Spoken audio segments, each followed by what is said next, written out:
Alright, I tried making this video several times, but as it turns out, talking to my phone with no notes or anything to go off of is actually quite a bit more difficult than you would think. You would think just rambling on incoherently would be easy.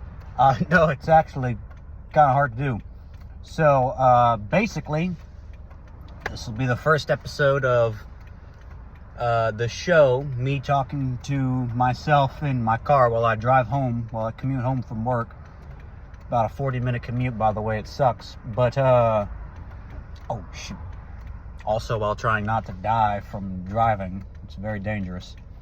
I got Zyn pouch in my mouth. Hopefully that'll keep me, shoot, what's the word I'm thinking of? What is it? Stimulant, yeah. Hopefully the stimulants in my body. I just had a cup of coffee. And, we're all wrapped up and ready to go. So, this was inspired, let me center my camera here. Hopefully this isn't illegal. This was inspired, of course, by the late, great Charlie Kirk. Kirk, who I certainly did not agree with on everything, but I'm coming at it from the perspective of somebody who's a firebrand. Kirk was quite a bit moderate, but apparently too far right-wing fascist for some leftists.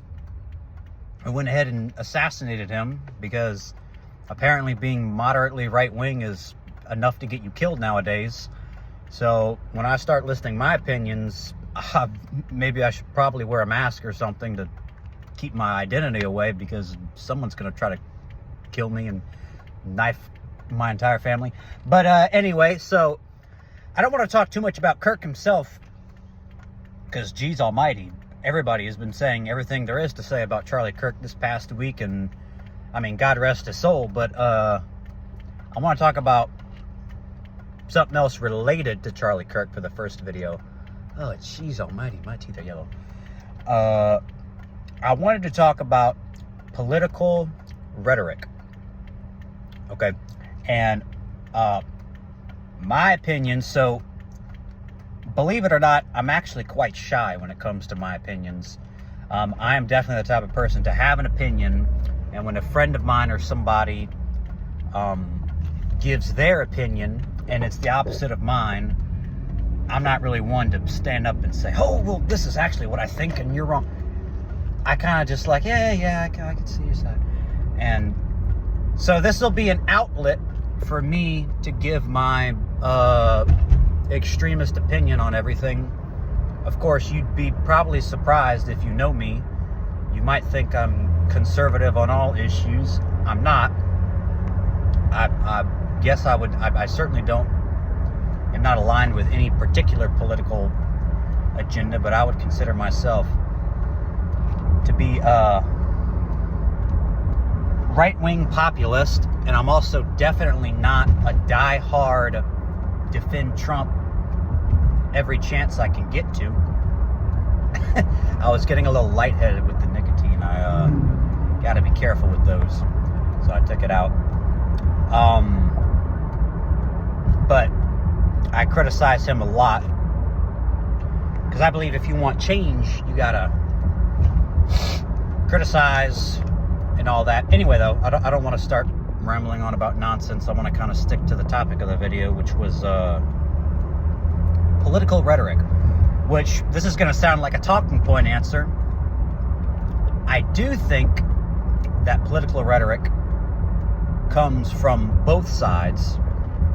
I do think it comes from one side quite a bit more than the other. However, the main issue isn't just political rhetoric in and of itself. It's the response to the political rhetoric that is interesting to me. So, and not just interesting because, as we've seen this past week, it ended up getting somebody killed.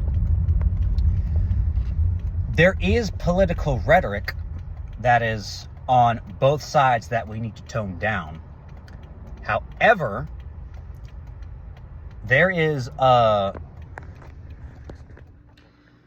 okay, I am back at the house.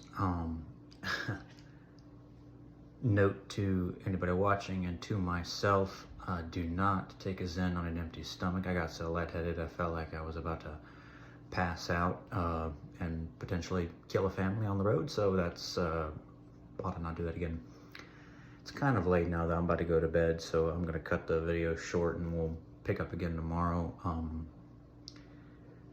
Basically where I left off was I was talking about political rhetoric and how each side is really responsible to holding their people accountable. And while I do think there is political rhetoric on both sides that is close to equal, what I do see is, and this is coming from somebody who listens to a lot from both sides, and when I say that, I do not mean I listen to short little out of context clips from one side or the other. I actually like listen to full out as much as I can stomach anyway.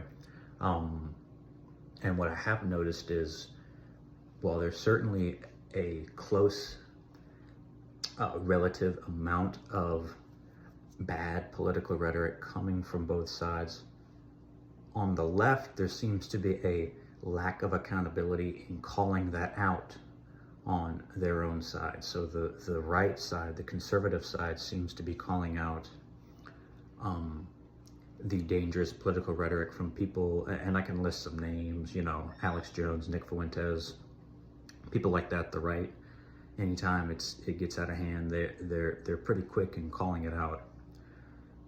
But on the left, I just don't really see that. I don't see that as much. I don't see the accountability that I think the left needs. Whenever somebody, you know, for example, I was watching the Young Turks respond to the Charlie Kirk assassination, and Cenk Uygur comes out and says, this is horrible. My mustache is like uneven. I wonder if it's about... He came out and said, like, yeah, this is horrible. We shouldn't do this. And that's great and all. But then you go to the comment section of that video, and it's full of people who are so happy that Charlie Kirk, I mean, it was over 50% what I saw. And you would think, as somebody who, if you yourself are against political violence in their rhetoric, that when you make your next video, you would talk about, hey, so I noticed that my own comment section had a lot of people happy. This is despicable and awful, and we don't stand for this, and we don't do this. But they didn't. The next video that they posted, Anna Kasparian did the video, was talking about the rhetoric on the right. It was talking about people like Steve Bannon and Alex Jones talk about how we're in a war now. And she said, see, they're saying we're in a war. Well, hang on a minute. So the dangerous rhetoric from the right is we're in a war, and the dangerous rhetoric on the left is, thank you, Lord, that Charlie Kirk got murdered in front of a bunch of people. Well, that doesn't sound like the same thing.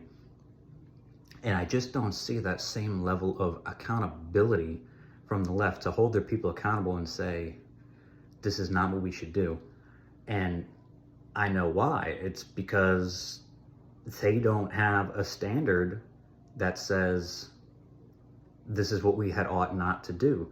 What separates the right from the left, and this has been pointed out many times, the term right and left comes from the French Revolution, when the atheists on the left who were for the revolution, they stood on the left side, and then the conservatives, the moderate liberals on the right side.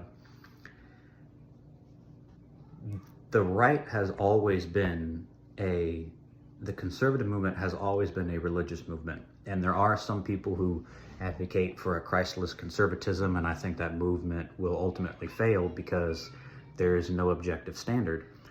And the right has an objective standard.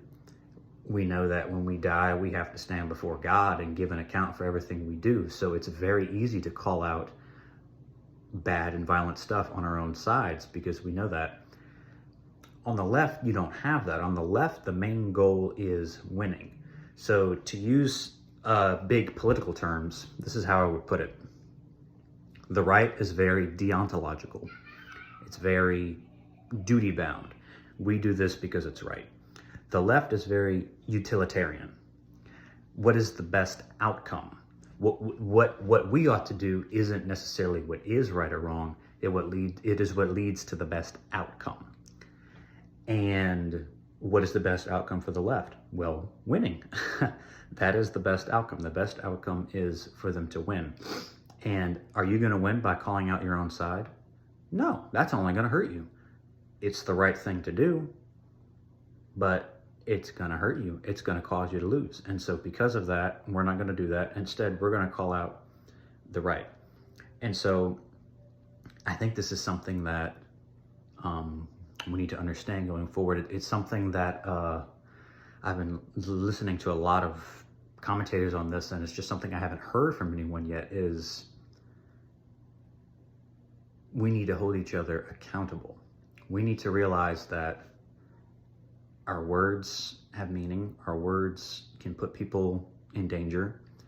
And when something is said that is dangerous from somebody famous, whether that is Trump or anybody else, we need to call them out and say, this is something we ought not to be done. And I believe that the right does that significantly better than the left. So if you're on the left, you need to start holding your own people accountable. Okay, so that's going to conclude this episode. I know it'd probably only be about 10 minutes long. Hopefully the next one will be longer. I'll be sure to take some, I'm very tired right now. I'm about to go to sleep. It's like 8 o'clock. It's my bedtime. So I'll drink like a 5-hour or something before the next episode, and we'll, yeah. All right, everybody, thank you so much for watching. Please like and share this video so I can become famous in the next Charlie Kirk. Except hopefully I don't get killed for it. All right, love you all, bye-bye.